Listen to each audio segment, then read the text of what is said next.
मुझे डॉक्टर आफिया ने बताया कि जब मुझे अदालत के लिए ले जाता था तो मुझे कुरान के ऊपर पांव रखने के लिए कहा जाता था। मुझे डॉक्टर आफिया ने बताया, जो अमरीकी जेल में और बड़ी कसमापुरसी की हालत में है और पूरी पाकिस्तानी कौम की गैरत के लिए चैलेंज है, मुझे डॉक्टर आफिया ने मुलाकात में बताया कि अभी भी अमरीकी जेल में मेरे सामने ये लोग कुरान के ऊपर करते हैं। और एक छोटा सा मुल्क स्वीडन उठता है और हज के मौका पर और ईद उल अज़हा के मौका पर ऐलान करता है एक हफ्ता पहले, और मस्जिद के सामने हमारी कुरान पाक को जलाता है। कहां है 60 मुस्लिम ममालिक के हुक्मरान? कहां है 80 लाख रेगुलर आर्मी? कहां है 2.25 अरब मुसलमान? कहां है आपके वो 70% नेचुरल रिसोर्सेज? पेट्रोल है, डीजल है, गैस है और उसके साथ दीगर नेचुरल रिसोर्सेज हैं। उसकी वजह क्या है मिस्टर स्पीकर? इसकी वजह यह है कि ओआईसी अंजुमन गुलामानी अमरीका बन चुका है।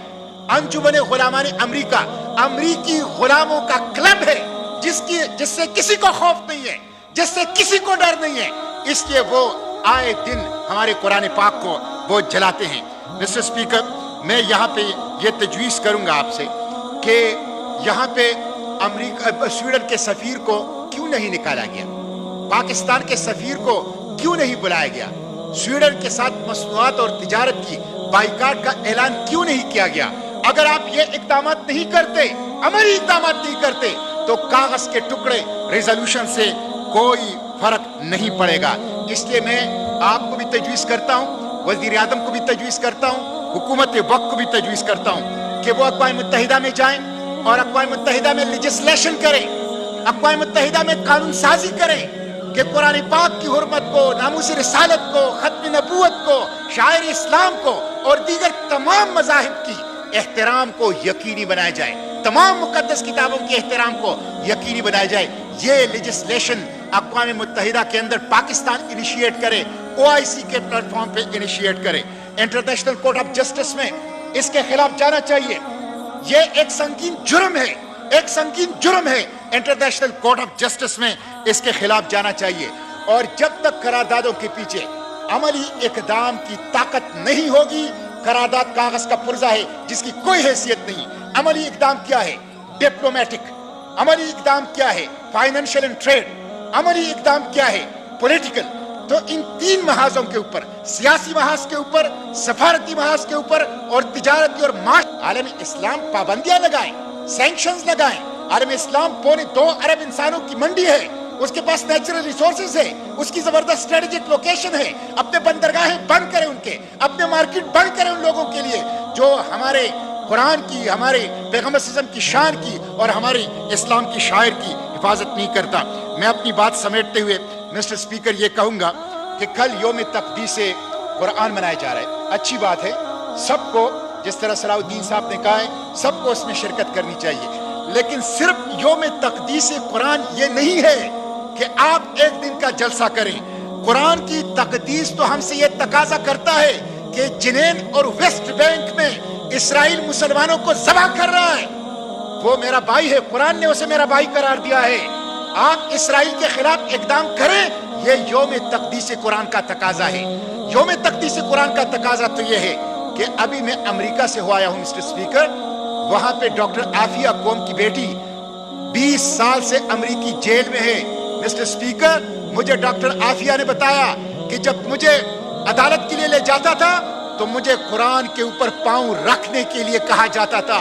मुझे डॉक्टर आफिया ने बताया, जो अमेरिकी जेल में और बड़ी कसमापुरसी की हालत में है और पूरी पाकिस्तानी कौम की गैरत के लिए चैलेंज है, मुझे डॉक्टर आफिया ने मुलाकात में बताया कि अभी भी अमेरिकी जेल में मेरे सामने ये लोग कुरान के ऊपर करते हैं और कुरान की तौहीन करते हैं। ये हमारा फर्ज है, ये हमारा फर्ज है।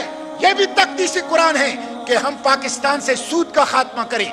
ये भी तक़दीस कुरान है कि हम कुरान के निज़ाम को नाफिज करें।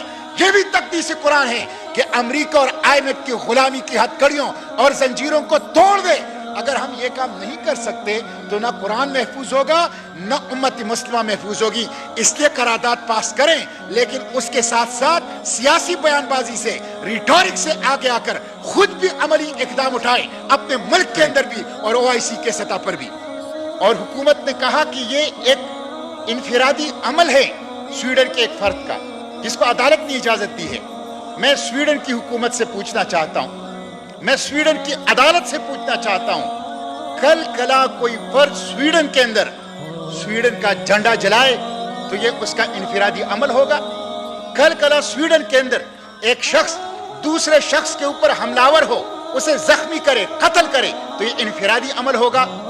لیکن اگر 2.25 ارب مسلمانوں کے اوپر ایک شخص حملہ ہو رہا ہے, ان کے محبت, ان کے عشق, ان کے عقیدت کے مرکز پر حملہ ہو رہا ہے, تو اس کو انفرادی عمل قرار دیا جا رہا ہے, جو کہ قابل مذمت ہے.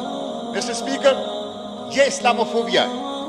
آپ کو پتہ ہے کہ 2017 میں ٹرکش میڈیا نے رپورٹ کیا ہے, صرف 2017 میں یورپ کے اندر 3000 اسلاموفوبیا کے واقعات ہوئے. اس وقت امریکہ, یورپ, انڈیا اور مغرب یہ اسلاموفوبیا کے مرض کے اندر مبتلا ہے. مسٹر اسپیکر, یہ اسلاموفوبیا کیا ہے؟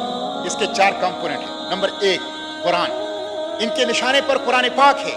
نمبر 2, حرمت رسول, ناموس رسالت, ان کے نشانے پر اللہ کے پیغمبر صلی اللہ علیہ وسلم کی ناموس ہے. نمبر 3, عقیدہ ختم نبوت, ان کے نشانے پر عقیدہ ختم نبوت ہے. نمبر 4, شاعر اسلام, مسجد, مدرسہ, برقع, یہ شاعر اسلام. یہ 4 کمپوننٹ ہے اسلاموفوبیا کے, اور یہ 4 چیزیں اس وقت امریکہ, یورپ, انڈیا اور پورے مغرب کے اندر وہ نشانے کے اوپر ہیں اور اس کے اوپر وہ حملہ آور ہیں. یہاں پہ قرارداد پاس کی جا رہی ہے, اور OIC نے بھی ایک قرارداد پاس کی ہے. بدقسمتی تو مسٹر اسپیکر یہ ہے کہ OIC ڈیڈ ہارس ہے, وہ مردہ گھوڑا ہے. وہ ایک ٹوتھ لیس ریزولوشن پاس کر دیتا ہے جس میں ریٹارک ہوتا ہے, جس میں ایکشن نہیں ہوتا, جس میں دعوے ہوتے ہیں, بیان ہوتا ہے, بلند بانگ نعرے ہوتے ہیں, لیکن اس میں ایکشن بالکل نظر نہیں آتا. اس وقت ریٹارک سے زیادہ ایکشن کی ضرورت ہے پاکستان کو بھی اور امت مسلمہ کو بھی. 60 مسلم ممالک ہیں, 2.25 ارب آبادی ہے, 80 لاکھ ریگولر آرمی ہے, جیو اسٹریٹجک لوکیشن ہے, 70% نیچرل ریسورسز ہے, پیٹرول کی اور دوسری قدرتی وسائل کا اس کی موجودگی ہے.